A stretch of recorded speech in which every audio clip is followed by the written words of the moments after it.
¿Te has preguntado alguna vez qué es lo que impulsa nuestras acciones y decisiones?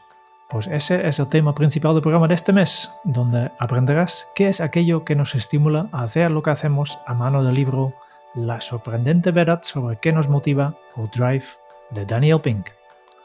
Bienvenidos a un nuevo episodio de Kenso Círculo, el podcast donde descubrirás los libros para vivir la efectividad, para ser más feliz. Soy Quique Gonzalo, aprendiz en preguntarme por qué hago lo que hago. Y yo soy Jon Serras, aprendiz en tener mi propósito en mente. Pues hoy vamos de la mano del señor Daniel Pink a hablar de la motivación. Y Daniel Pink, yo creo que podemos decir sin ningún pudor, Jerún, que es probablemente uno de los autores de desarrollo más conocido, conferenciante y muy famoso por sus capacidades innovadoras respecto a las ideas en cuanto a temas laborales, de trabajo, de negocio y del comportamiento humano. Y hay que ver, porque estamos hablando de una persona que no es un cualquiera, estamos hablando de una persona que estuvo ayudando al propio Al Gore a desarrollar, el vicepresidente Al Gore en la década de los 90, vicepresidente de Bill Clinton, a redactar sus discursos. Eso sí, después de un tiempo decidió que había llegado el momento de cambiar su carrera hacia ser autor de libros, hacia el periodismo, y es el autor de varios bestsellers, entre los que se incluyen A Whole New Mind, Drive, To Sell is Human y When. De hecho, When lo tengo por aquí, tengo varios libros. Y su trabajo se centra en utilizar la ciencia del comportamiento para entender cómo podemos trabajar de manera más efectiva y satisfactoria. Y yo creo que la obra de Daniel Pink ha tenido un impacto importante en cómo las empresas y los individuos comprenden el trabajo, la motivación y la eficacia personal. Tiene un enfoque, vamos a verlo, científico, al mismo tiempo que muy accesible. De hecho, ha conseguido que sus ideas sean populares tanto en el mundo académico como en el mundo empresarial. Así que, de momento, tenemos a un gran autor, varios bestsellers a sus espaldas. ¿Y qué nos encontramos en Drive, Jerún? Pues vamos a hablar de la teoría de autodeterminación, que básicamente es, pues yo creo que es la gran capacidad de Daniel Pink, que coge un concepto de ciencia y la explica de tal forma, porque tal como él en casi todos sus libros menciona, que hay una brecha enorme entre lo que la ciencia sabe y lo que nosotros aplicamos en las empresas y en nuestra vida, ¿no? Porque todavía vamos un poco atrasados a los últimos conocimientos y su misión con este libro es hacer conocer al mundo esta teoría de la autodeterminación, que básicamente es una teoría que explica un poco qué nos motiva y que nos hace que hace que estamos motivados para algunas tareas y cómo podemos automotivarnos y cómo podemos motivar a los demás. Y resulta que desde hace mucho tiempo la ciencia sabe que las técnicas que se utilizan en muchas de las empresas para motivar a los empleados, pues ya son obsoletos completamente. Y por eso yo creo que es un libro muy necesario. Desde luego, porque vamos a hacer una cosa. Vamos a irnos a nuestros orígenes, vamos a irnos a la Tierra como especie. Esa necesidad de sobrevivir que ha impulsado durante millones de años nuestro comportamiento. Durante una gran cantidad de la historia universal hemos recolectado alimentos, hemos cazado animales y hemos corrido en busca de refugio cuando percibíamos que algún peligro amenazaba nuestra vida. ¿Todo debido a qué? Debido a este impulso biológico primario. Y esta fue la era de la motivación 1.0 para la raza humana. Y funcionó durante tiempo, durante muchísimo tiempo, hasta que nuestra sociedad se dio cuenta que iba a sobrevivir, que los hijos de los hijos de los hijos de los dedos, multiplícalo por 100.000, sobrevivirían. Y entonces la sociedad, ¿qué es lo que hizo? Se convirtió en un ente más complejo. Efectivamente. Y este impulso biológico, la motivación 1.0, como el Daniel lo llama, que todavía estaba presente, pero estaba limitado por estas reglas y regulaciones de la sociedad. Y por tanto, de esta manera, si la persona A no terminaba arrebatando la comida destinada al señor B o a su familia, pues tenemos un problema. Y así, la necesidad de buscar recompensas de la sociedad y evitar sus castigos también que es lo que se convierte en el impulso de nuestro comportamiento. Esta es la motivación 2.0, ¿no? De recompensas y castigos, donde la motivación 1.0 asegura nuestra sobrevivencia y en la naturaleza y evolucionamos para vivir en comunidades viables y autosuficientes. La motivación 2.0 nos lleva a un progreso económico sin precedentes, impulsado por innovaciones como la revolución industrial y la gestión científica. Y esto es muy interesante porque fijaos, si hablamos de la motivación 1.0 hasta la revolución industrial y toda esta parte de gestión científica, podríamos decir que si esto fuera un calendario anual, la motivación 1.0 ha estado presente 364 días del año. Y solamente la motivación 2.0 ha estado presente el último día del año. Pero es muy importante entender que esta motivación 2.0 es, yo creo que muy comprensible, porque es importante la capacidad que tengamos de rastrear y de imponer. Pero como muestra la crisis de las .com y las crisis de las hipotecas a principios del siglo XXI, ¿no? Porque, ¿qué sucedió entonces? Sucedió que la complejidad de nuestra sociedad está superándola por 3 razones. Primero, el código abierto, que es la forma en la que ahora organizamos lo que hacemos. Ejemplos a tu alrededor, todos los que quieras. Yo recuerdo cuando empezó con Wikipedia, cientos de millones de usuarios, o Firefox, 350 millones de usuarios, Linux, alimentado 1 de cada 4 servidores corporativos, o simplemente Apache, ¿dónde queda Apache? Alimentando el 52% de todos los servidores corporativos. Eso es la primera de las razones que hace que estemos superando esta motivación. Sí, y después el otro cambio es que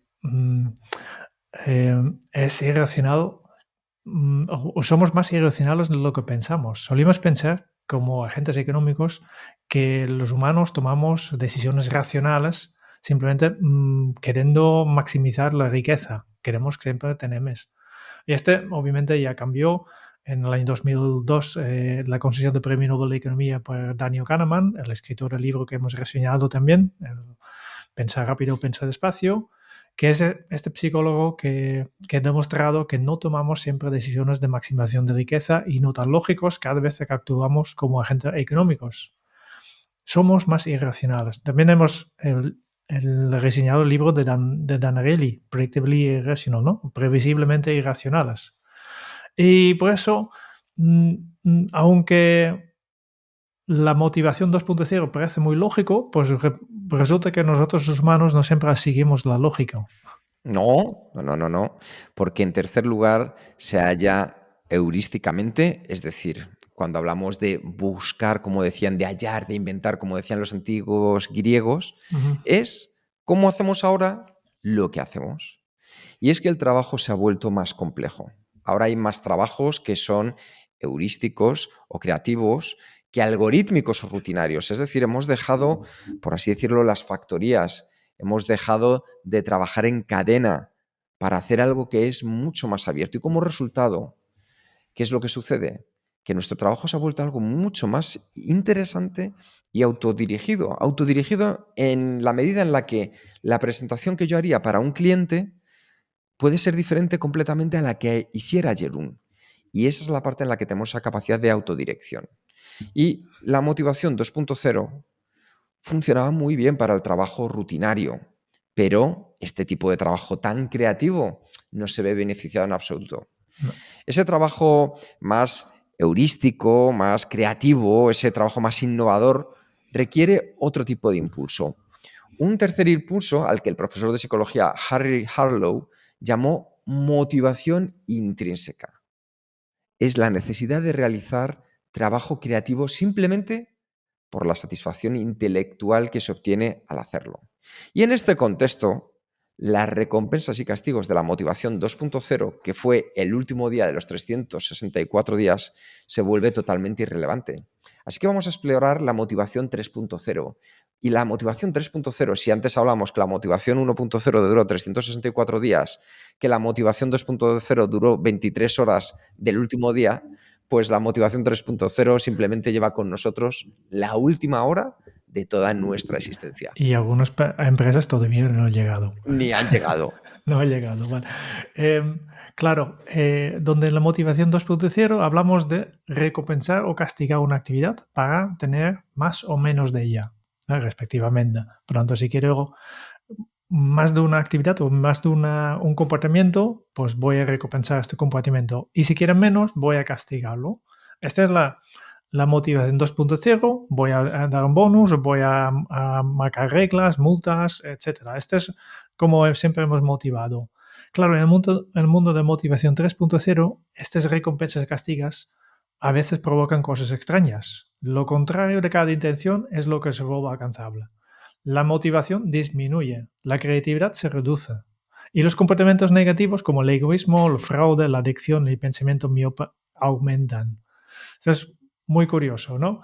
Porque según la motivación 2.0, los salarios deberían ser incentivos para trabajar duro. Y en el mundo de motivación 3.0, cuando un trabajador, digamos un hombre o una mujer, percibe que su salario es insuficiente o inequitativo, su enfoque estará en la injusticia de la situación y la ansiedad de sus circunstancias y no en su trabajo.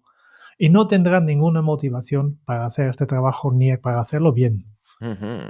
Esto es muy interesante porque recuerdo un libro, Jeroen, que muchos de nuestros oyentes habrán leído, Las aventuras de Tom Sawyer, donde Mark Twain, aquí sí que lo escribió, Sí, sí, sí que lo escribió, está verificado.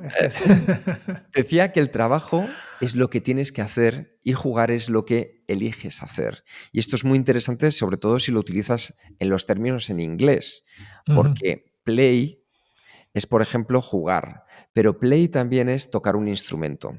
Sí. Entonces, si esto lo llevamos, por ejemplo, a una banda de música. Si yo, por ejemplo, toco por diversión, es decir, si yo, I play the guitar just for fun, eso es una cosa. Pero si de repente, Jeroen, me pagan por Sí. tocar y tengo que ir a dar un concierto una vez cada día moviéndome por toda España, eso ya es un trabajo. Y probablemente determinadas cosas que hacía por diversión, ahora al sentirlas como trabajo, ya no las haría o no las haría de la misma manera. En otras palabras, las recompensas pueden llegar a convertir una tarea interesante en un trabajo no deseado. Y en ese proceso, la capacidad de disminuir la motivación intrínseca requerida para hacerlo y eliminar el rendimiento, la creatividad y el comportamiento ejemplar es lo que vamos a conocer como el efecto Sawyer. ¿Y qué es el efecto Sawyer de Tom Sawyer, Jeroen? De Tom Sawyer. Pues el efecto Sawyer ocurre por varias razones. Primero, hay estas recompensas que están basadas en condiciones. Si pasa esto, o si haces esto, entonces tendrás esto, ¿no? Si haces el sí, entonces, ¿no? Estas condiciones nos obligan a renunciar una parte de nuestra autonomía.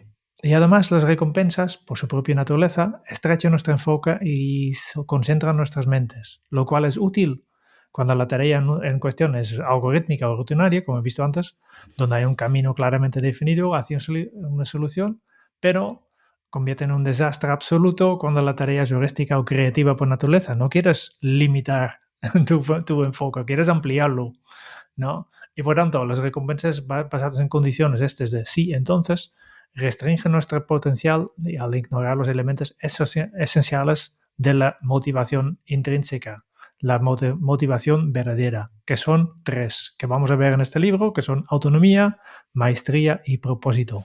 Así que piensa la próxima vez que le digas a tu pareja o a tu hijo, si haces esto, entonces tendrás esto otro, que lo que estás haciendo es no actuar con la verdadera motivación. Ajá. Porque entre el comportamiento tipo X y el comportamiento tipo Y, el tipo Y es más deseable.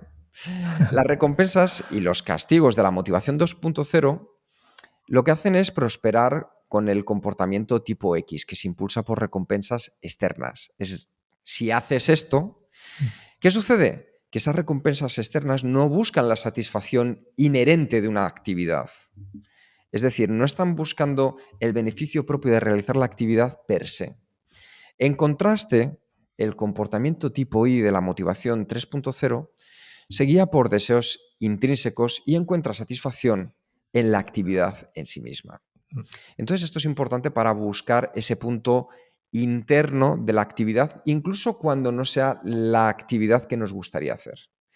Y por otro lado, la motivación intrínseca de la motivación 3.0 siempre va a prosperar más en el comportamiento tipo I, influenciado más por deseos intrínsecos que por los extrínsecos, porque se preocupa menos por las recompensas externas a las que conduce una actividad y más por la satisfacción inherente de la actividad en sí. Si nuestro objetivo colectivo es fortalecernos a nosotros mismos, a nuestras empresas o a la sociedad en la que vivimos, necesitamos hacer esa transición de pensamiento del comportamiento tipo X al comportamiento tipo Y por muchas razones. ¿Por qué razones, por ejemplo, Jerún? Pues la persona es motivada intrínsecamente, pues tiende a lograr más a largo plazo que aquellos que buscan recompensas. Y por tanto, los tipo I superan a los tipo X a largo plazo, ¿no? Y el comportamiento de tipo I también es un recurso renovable. Si se basa en los recursos que podemos reponer fácilmente y inflige pocos daños en nosotros, mientras los X son un poco más a corto plazo y no nos... Es como un sprint, ¿no? Que nos dejan exhaustos y ya no podemos más. Y por último, hablando de esto de correr, el comportamiento tipo I mejora la salud general. Ah, Me encuentro muy curioso este de tipo X y tipo Y. En lugar de simplemente hablar de motivación extrínseca y intrínseca, pues hay un capítulo que Daniel Pink explica esto de las grandes teorías tienen tipo A o tipo B, o las grandes teorías tipo sistema 1, sistema 2. Y simplemente he expresado su deseo también tener un tipo con un letra y un tipo con otra letra. Y para ahí sale el tipo Y y tipo X, ¿no? Simplemente por su deseo de, vale, pues yo que también quiero entrar en este mundo de las grandes teorías que tiene tipos con una letra. Pues vamos a ver lo que hablaba Jerún justo en el punto anterior, y era entender la verdadera motivación intrínseca que se basaba en la autonomía, en la maestría y en el propósito. Y si ya sabemos que tenemos que ser tipo I, pues vamos a hablar de la autonomía. Vamos a ser tipo I con autonomía. Porque cuanto mayor sea la autonomía que tengas sobre tu trabajo, más efectivos seremos en él. El futuro del trabajo, y lo estamos viendo cada vez más, es encaminado hacia la autodirección, donde las personas pueden realizar sus tareas según sus propios términos. Esto ocurre en un ROWE. ROWE es el acrónimo que utiliza para hablar de entorno de trabajo basado únicamente en resultados. En un ROWE no hay horarios. Nadie necesita estar presente para realizar el trabajo. Solo hay trabajo por hacer y los resultados entregados en plazos acordados muestran que el trabajo se ha realizado. De hecho, Jeff Gunther, el CEO de Medius, declaró a su empresa como un ROWE y según él, la productividad de su fuerza laboral aumentó. Sus empleados sufrieron menos estrés y además Medius ha logrado mucho más que cuando era un entorno de trabajo controlado. Sus empleados son del tipo creativo, es decir, ingenieros de software o hardware o diseñadores de interfaz de usuario, y su mejor trabajo se realiza cuando tienen esa capacidad de autonomía. Y algo más, hay una mayor lealtad de los empleados. ¿Por qué? Porque es poco probable que alguien renuncie y renuncie a esa libertad de hacer un gran trabajo según sus propios términos simplemente por aumentar 10.000 o 20.000 dólares su salario. Esto es curioso, pero ya nos lo decía Jerún al principio.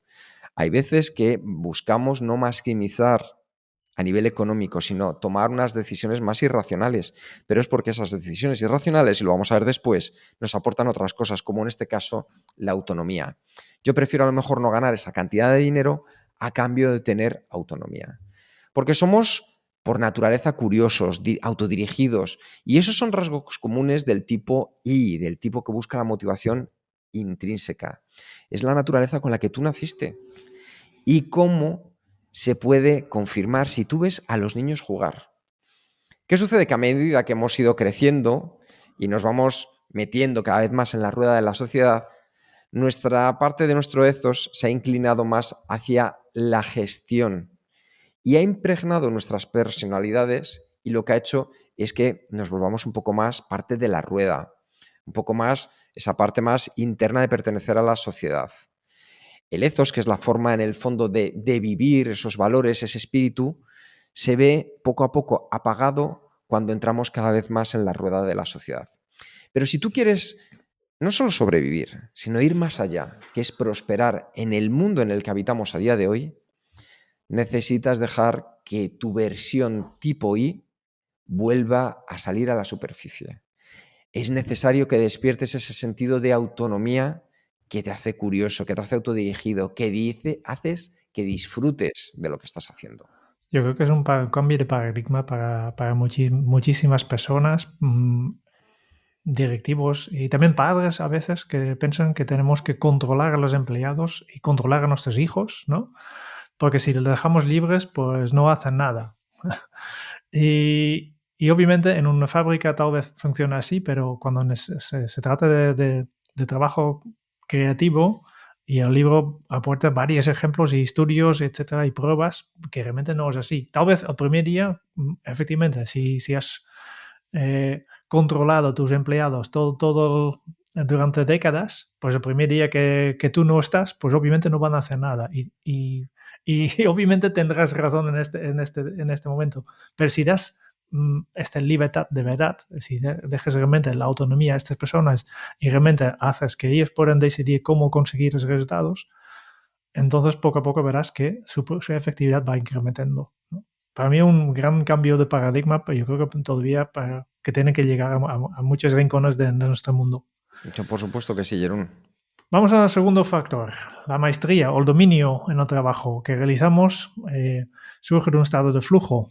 El flujo también es un término que ya hemos mencionado bastantes veces en este podcast, ¿no? Porque la maestría o el dominio es el deseo de mejorar en algo que importa. Surge de nuestro compromiso y del flujo, y cosas que solo suceden en entornos de motivación 3.0, porque la búsqueda de la maestría es parte de nuestra motivación intrínseca y es esencial si alguien quiere tener éxito en la economía actual.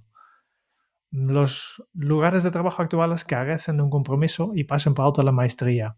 Simplemente hay que hacerlo y entras en una función y durante toda tu vida continúas haciendo lo mismo. Pues este no es lo que motiva, ¿no? Y esto se han calculado que solo en Estados Unidos esto resulta en unos 300.000 millones de dólares en efectividad, productividad perdida, según una investigación de Gallup. Y por tanto, las corporaciones logran menos cuando no crean entornos laborables que permitan a sus empleados a comprometerse y alcanzar la maestría.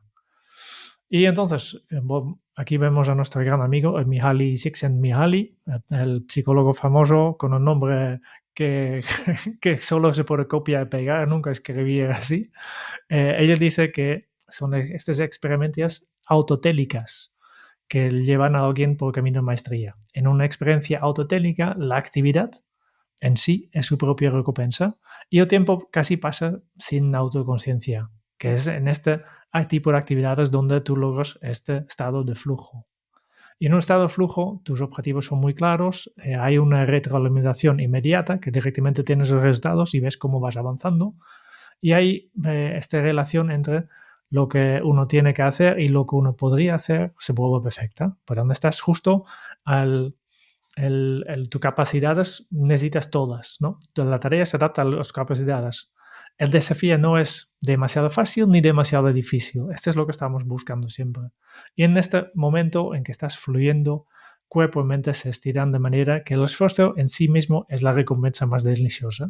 Hay enfoque y hay satisfacción, hay autonomía y hay compromiso. Y entonces logras la maestría.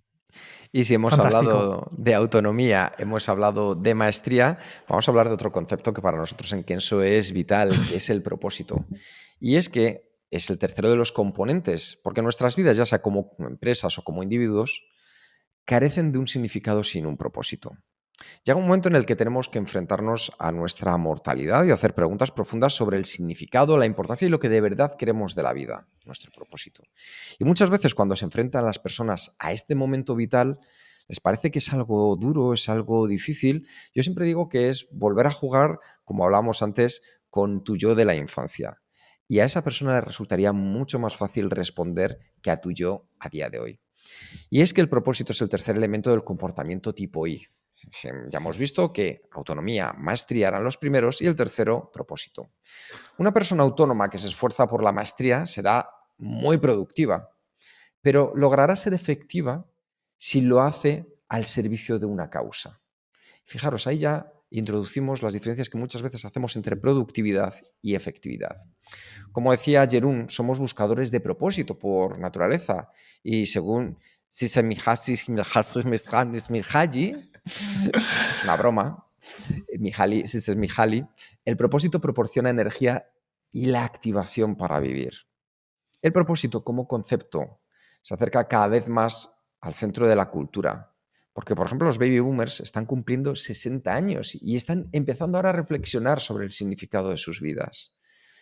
Esas dudas que nos aparecen con la crisis de los 40 o cuando nos jubilamos, es la falta de propósito que de repente la vida nos dice, pues yo ahora te suelto aquí sin paracaídas y decide tú qué es lo que vas a hacer a partir de ahora.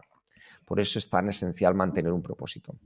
Y es que además el trabajo remunerado está disminuyendo, mientras que el trabajo no remunerado está aumentando. Lo que lleva a la idea de que el voluntariado proporciona beneficios únicos que el trabajo remunerado no puede llegar a satisfacer. Y esto lo podemos ver porque más gente a nuestro alrededor cada vez, oye, o se dedica 100% o parte de su tiempo a este tipo de actividades. Y esta tendencia ha llevado a las empresas a centrarse en actividades con mayor significado, como se ve, por ejemplo, en el caso de los zapatos de Toms, que dona un par de zapatos a un niño necesitado por cada par que vende. Así que ya hemos visto que autonomía, motivación y propósito son esenciales. Perdón, autonomía, maestría y propósito son esenciales para esta motivación. Así que, Jerún, Sí, ¿qué hábitos nos puedes poner encima de la mesa para claro, saber qué podemos hacer para claro. ser una persona con estilo de vida tipo I? Sí, porque lo que hemos hablado hasta ahora es un poco el gran parte del libro y después al final hay una serie de anexos, entre otros una sugerencias para lectura, una lista de gurús sobre este tema, ¿no? Y algunos capítulos muy prácticos para llevar a la acción. Y yo creo que estos son los que vamos a revisar. Pues hábitos sencillos para un estilo de vida tipo 1 es uno de estos capítulos. Y hay diferentes cosas, sugerencias que se pueden hacer. Por ejemplo, recomienda que podemos hacer una prueba de flujo. Simplemente configurar tu ordenador o tu teléfono móvil para que suene 40 veces aleatorios durante tu semana laboral. Programa esta alarma en momentos aleatorios durante la semana y cada vez que tu dispositivo suena, dejas todo un momentito y registras lo que estabas haciendo, cómo te estás sintiendo en este momento y si estabas en flujo o no. Entonces, Ujú. con esto haces una auditoría y al final analizas datos y puedes buscar patrones y puedes ver cuáles son las condiciones, cuáles son situaciones, cuáles son momentos en que tú realmente te sientes bien y estás fluyendo. Oh. Otro ejercicio que puedes hacer es, oye, hazte una gran pregunta, como esta. ¿Cómo describirías tu vida en una sola frase?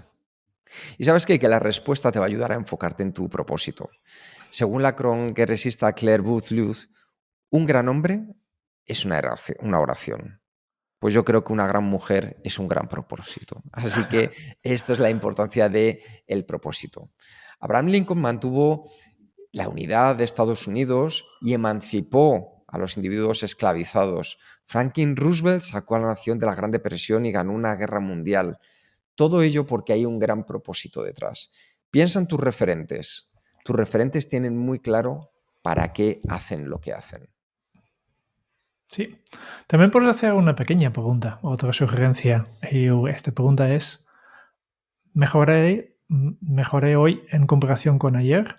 Y este me ayuda un poco a dar pasos a que mejoran poco a poco todos los días hasta alcanzar la maestría. O sea, lo hemos visto en el libro de James Clear que dice, vale, pues si cada día mejoras un 1%, el, a partir de un año, de aquí a un año, pues has mejorado 37 veces.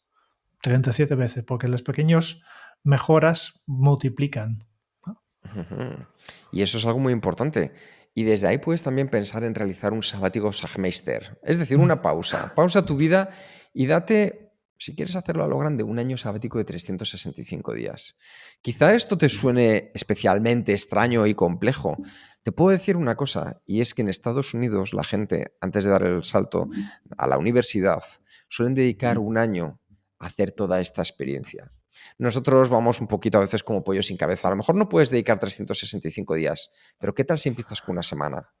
Viaja, visita lugares donde nunca hayas estado, experimenta con nuevos proyectos. Al final, lo que puedes hacer es aprender de tener en tu mano una baraja de cartas con diferentes situaciones oportunidades que vayas respondiendo y que te vayan ayudando a salir de las rutinas mentales.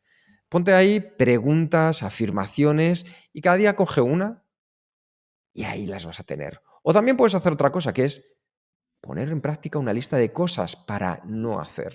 Sí. Cosas que quieres obviar, cosas que no te gustaría hacer, porque muchas veces cuando tienes claro qué no hacer, aparece qué sí harías. Yo sé que en Alemania este sabático del Daniel Sackmeister está cada vez más popular. Ya hay empresas que básicamente retienen un porcentaje de las nóminas de los empleados para que todos los empleados cada 7 años puedan tomar un año sabático pagados por la empresa. Simplemente durante 6 años cobras un poquito menos para que tú puedas tomar cada 7 años este año sabático. Creo que es una muy buena idea.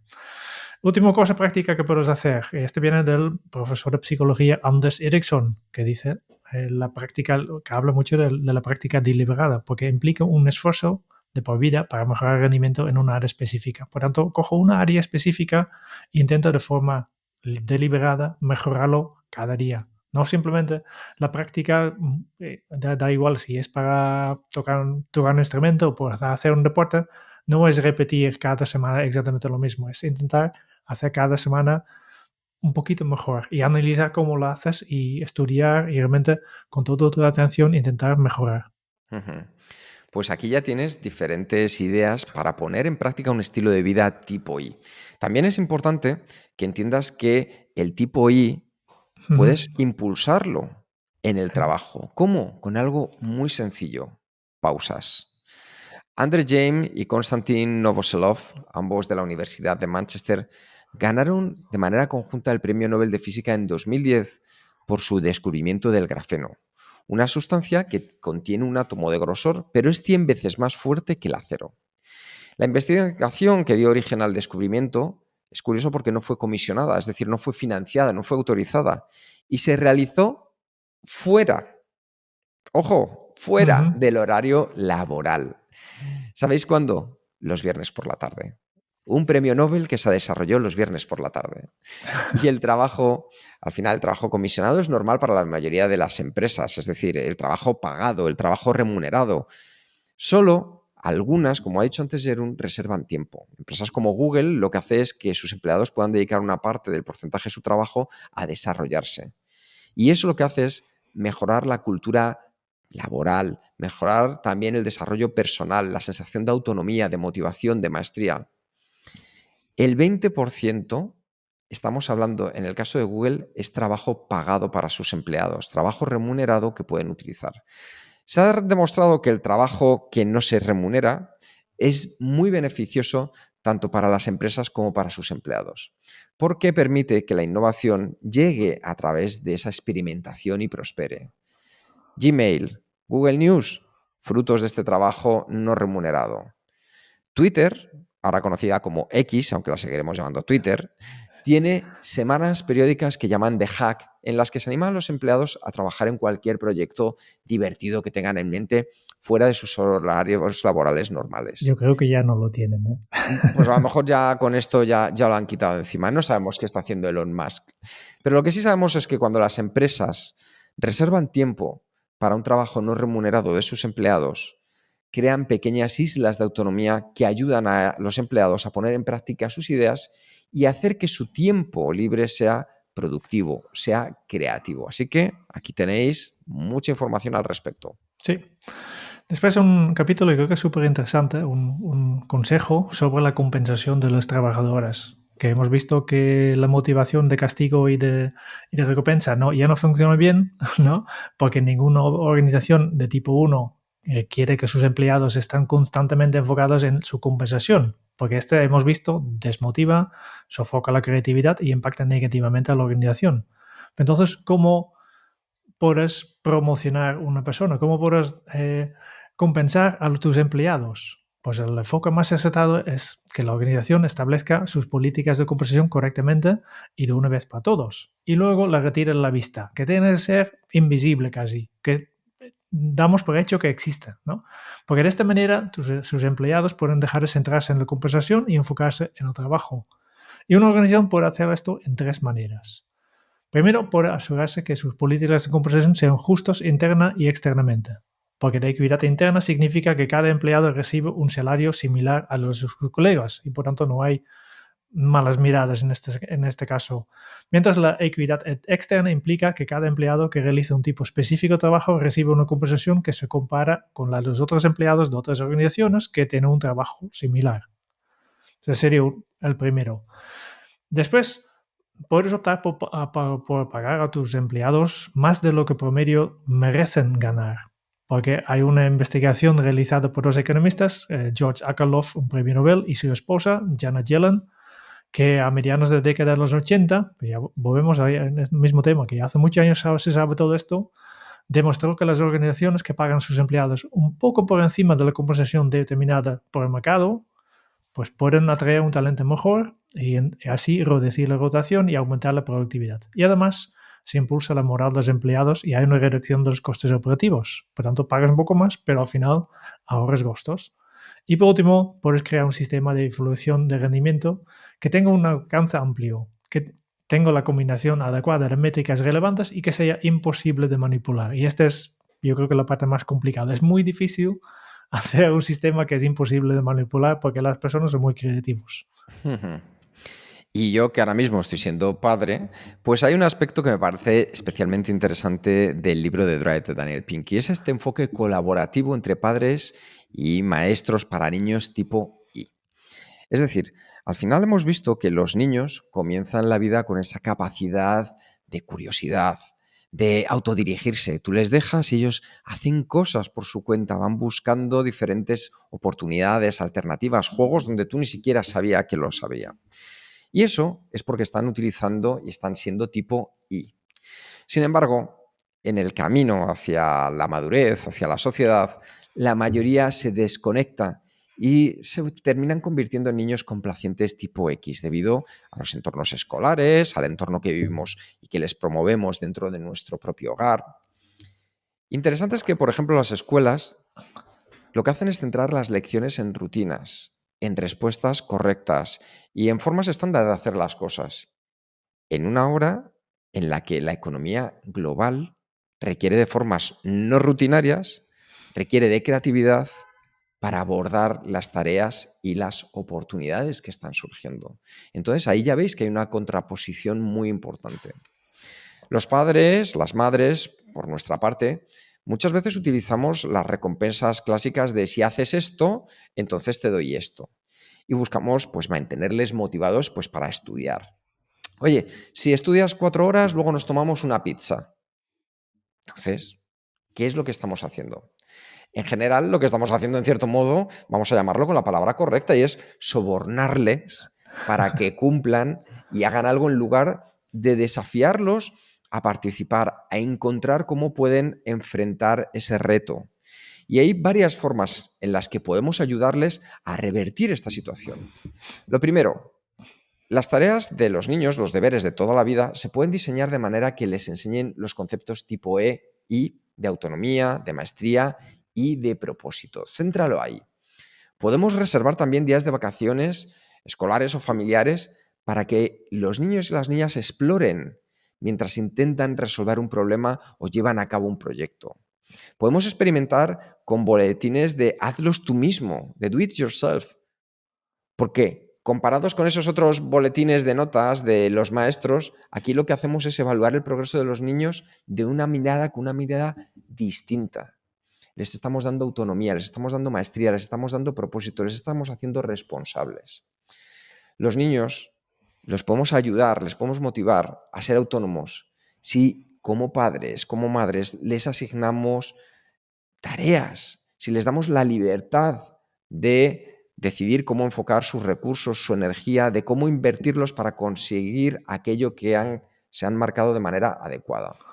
Así que ya estamos viendo cómo podemos hacer para pasar de un tipo a otro tipo. Y esos elogios los podemos ofrecer dentro del conjunto correcto de circunstancias o por el esfuerzo, por un trabajo arduo que pone en que una persona afrente esos desafíos que tiene, no necesariamente por su éxito al superarlo. Con esto, un ejemplo muy sencillo.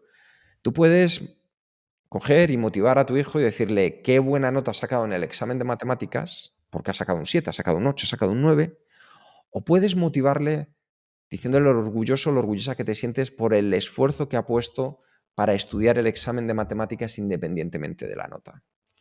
Porque no es lo mismo decirle a tu hijo a qué hora tiene que volver que decirle que a ti lo que te importa es cómo vuelve, para que veas la diferencia. Al final, los niños pueden aprender a comprender el propósito más amplio del aprendizaje que realizan durante toda esa etapa de su vida. Y por último, también es importante que los maestros puedan entender cómo motivarse para realizar su trabajo y que puedan, oye, pues incrementar sus capacidades en base a la importancia de aquello que hacen. Ayer me contaban, Jerún, unos niños que su profesor del colegio estudio se había jubilado y salieron todos los niños, desde los más pequeños hasta los mayores, por las ventanas a aplaudirle.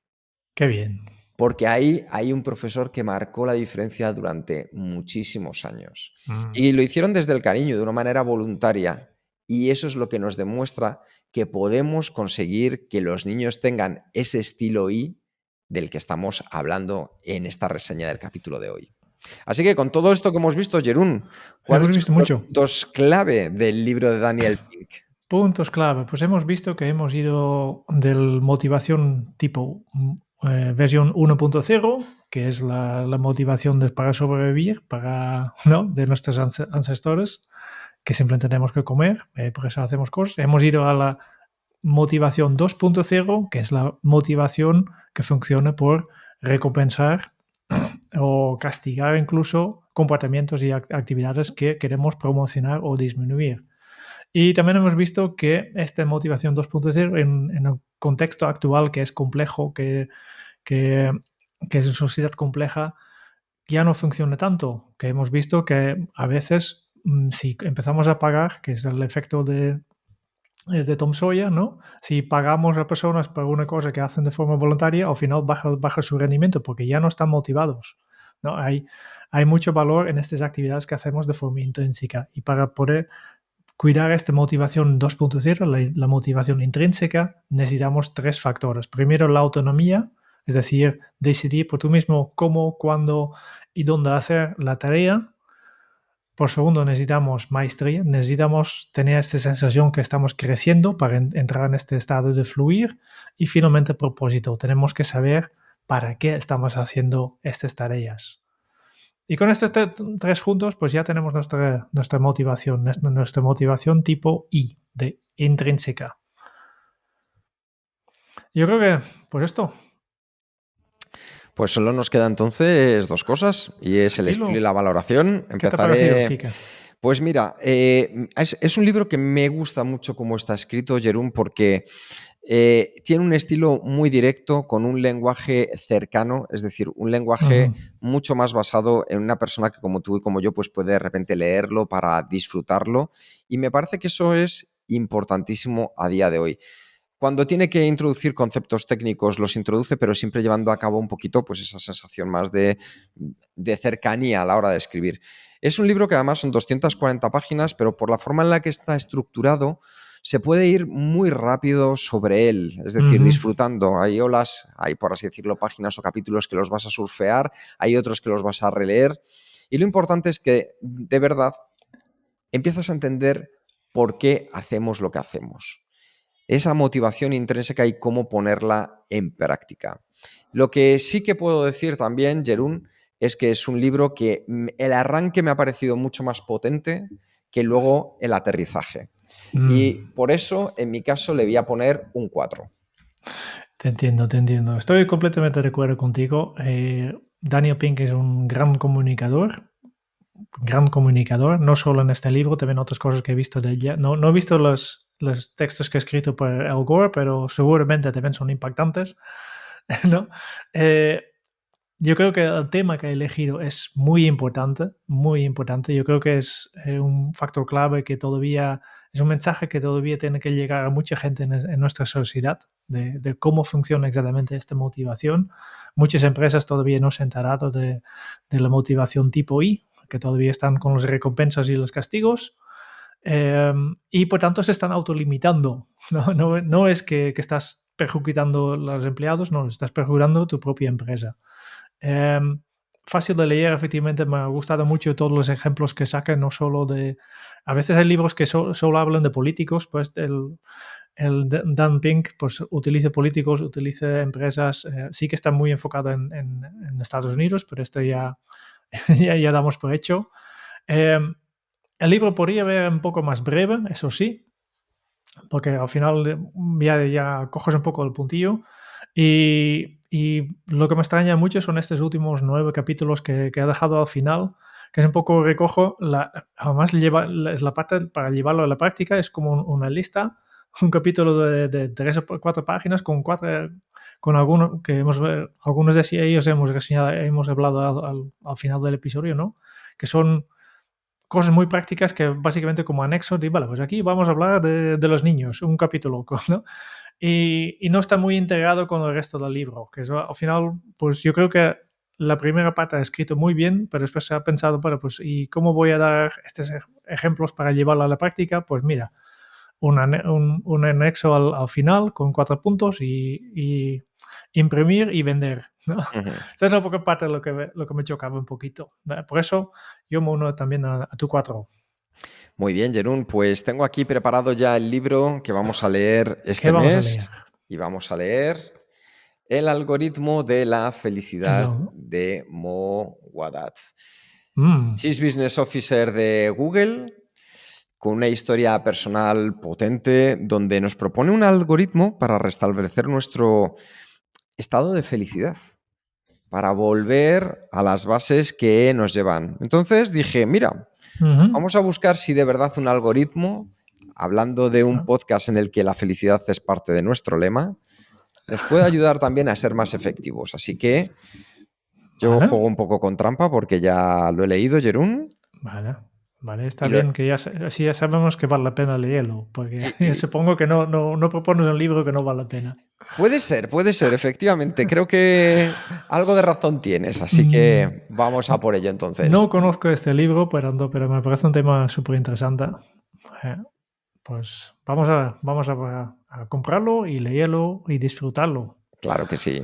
Y terminamos, como siempre, con un nuevo hábito Kenso. Pregúntate, ¿para qué haces lo que haces, tipo I? Nos escuchamos muy pronto. Chao.